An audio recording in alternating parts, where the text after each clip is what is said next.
Genesis chapter 7 is a very familiar story, the story of the flood.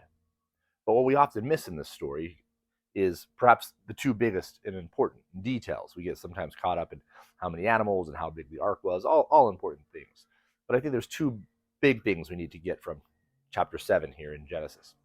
And that is the power of sin, how it so utterly corrupts and affects everything it touches. So Adam's sin not only affects him, but it spreads throughout all humanity. And it gets to the point where every inclination of man's heart is evil and wicked continually. And God decides, and righteously so, to destroy his creation, to wipe out all of mankind. However, the second important thing is we see now God establishing a covenant of grace, which he'll formally make in the preceding chapters.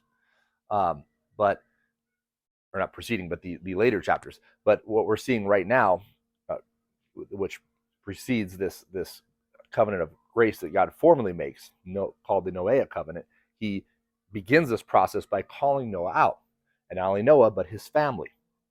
And so Noah is shown grace and mercy by God, and his family, by way of covenantal implications with him, we have to think of that, right? Our families, even today, are blessed by someone following the Lord, by the grace of the Lord shown on a person, by that person being in covenantal obedience to them. Now, sure, each person ultimately must decide for themselves to walk in the ways of the Lord, where there's repercussions for that.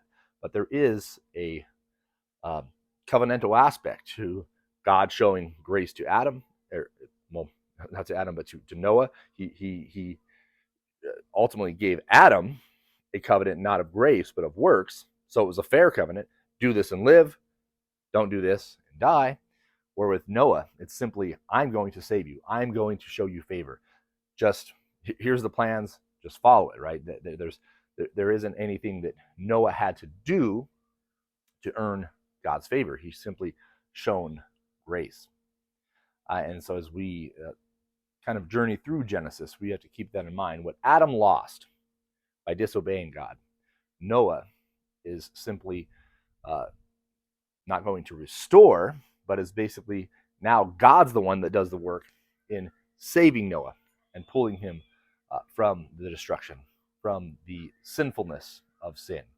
But the biggest thing I think we should take away from this is not to flirt with sin. As Paul says, there are those that say, should we sin that grace may abound? Certainly not. We see in this story what sin brings about, and it is destruction.